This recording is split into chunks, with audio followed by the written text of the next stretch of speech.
السلام علیکم دوستانو، په دې هیله چې ټول به راته روغ او جوړ یاست. هند له افغانستان سره 500 اوریزه لوبلړۍ ترسره کوي.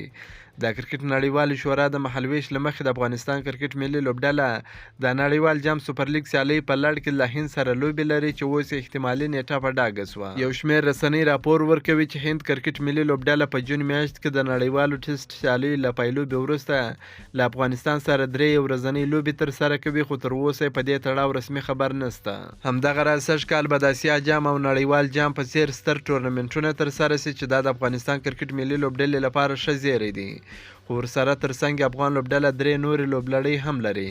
د افغانستان کرکټ ملي لوبډلې لوبډلمشر راشد خان په دې تړاو په یوه مرکه کې وایي چې د افغانستان کرکټ ملي لوبډله په روان کال کې د بنګلادیش، پاکستان او ویسټ انډیز لوبډلې سره لوبې لري چې دا لوبې به کله ترسره کیږي په اړه تر اوسه پورې معلومات نشته. څه موده وړاندې پاکستان کرکټ بورډ خپل کلنی مهالویش خپور کړ چې په هغه کې د افغانستان سره 500 اوریزې لوبې هم مهالویش شوې وي چې دغه لوبې به په اګست میاشت کې ترسره سي. که مو دا ویډیو خوښه شوې در سره لایک کړئ، د خپلو ملګرو سره هم شیر کړئ. که په دې چینل کې نوی یاست په یوټیوب کې پوپل سپورټ در سره سبسکرایب کړئ. دا نور تازه معلوماتو لپاره هم زموږ سره اوسئ. تر بلې ویډیو پورې د الله په امان.